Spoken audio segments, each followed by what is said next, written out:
Howdy. I'm Gray Pilgrim. Let's see if I can get around this.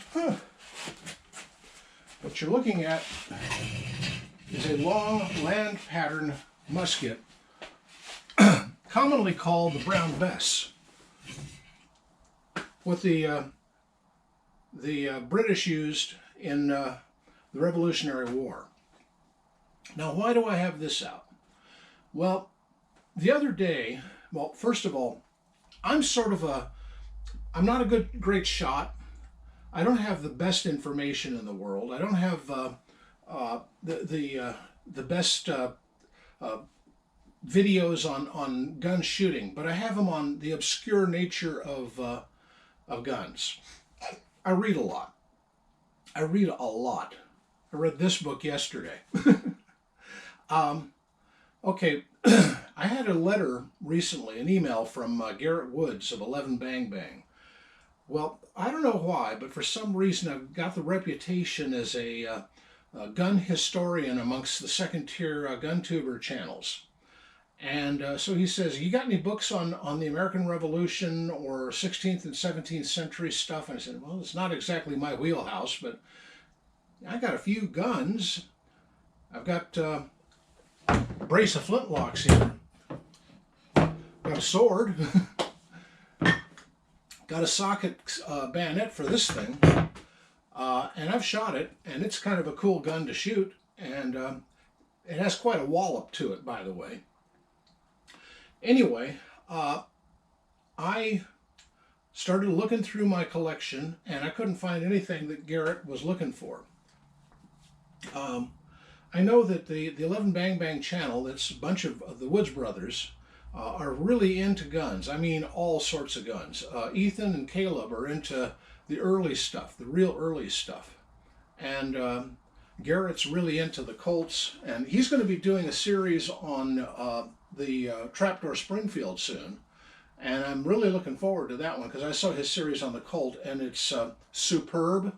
If you're interested, go back through their back catalog and find their whole series on the Colt pistols and the Colt Firearms Company and watch it. It is history well said, well written. I've got several books that he has, and a few he may not, and one I know he didn't, though he may have bought it by now.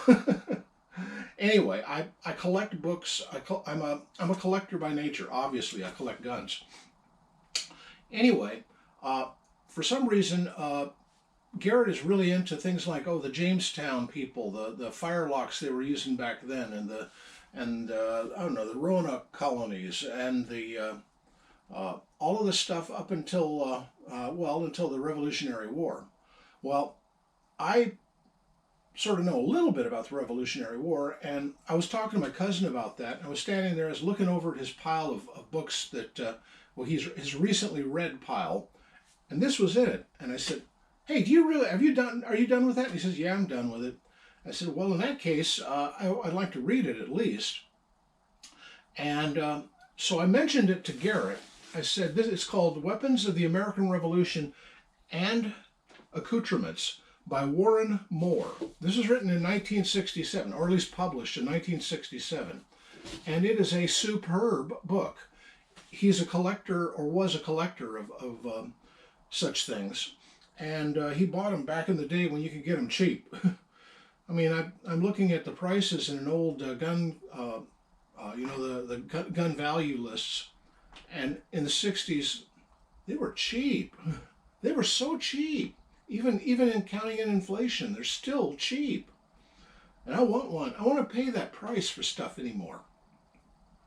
You know, I can remember in the 80s, I'd pay $60 for a surplus, military surplus rifle that now costs $1,200. No, life isn't fair. Anyway, just thought I'd show you some of my accoutrements on the subject and this book.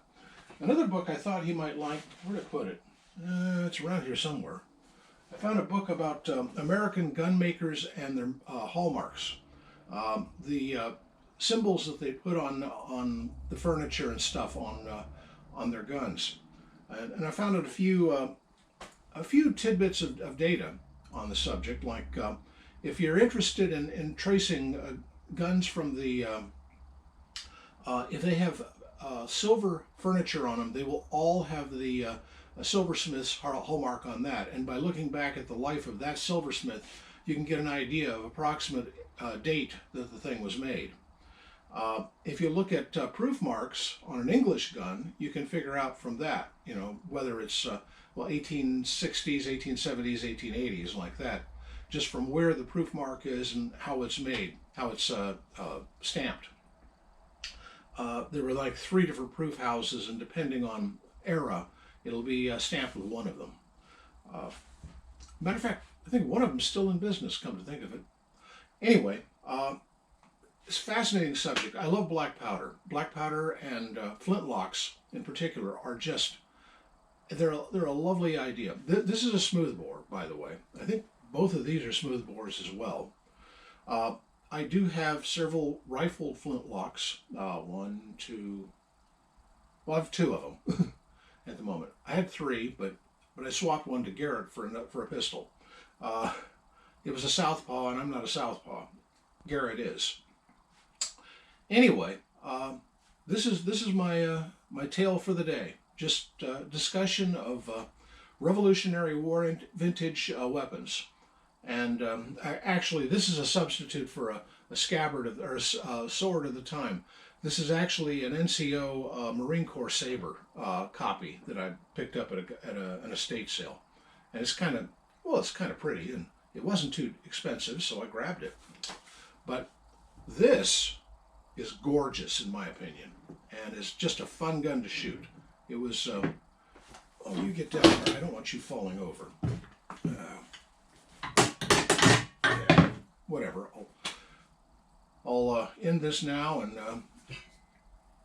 now how the heck am I going to hit that button? Anyway, happy trails.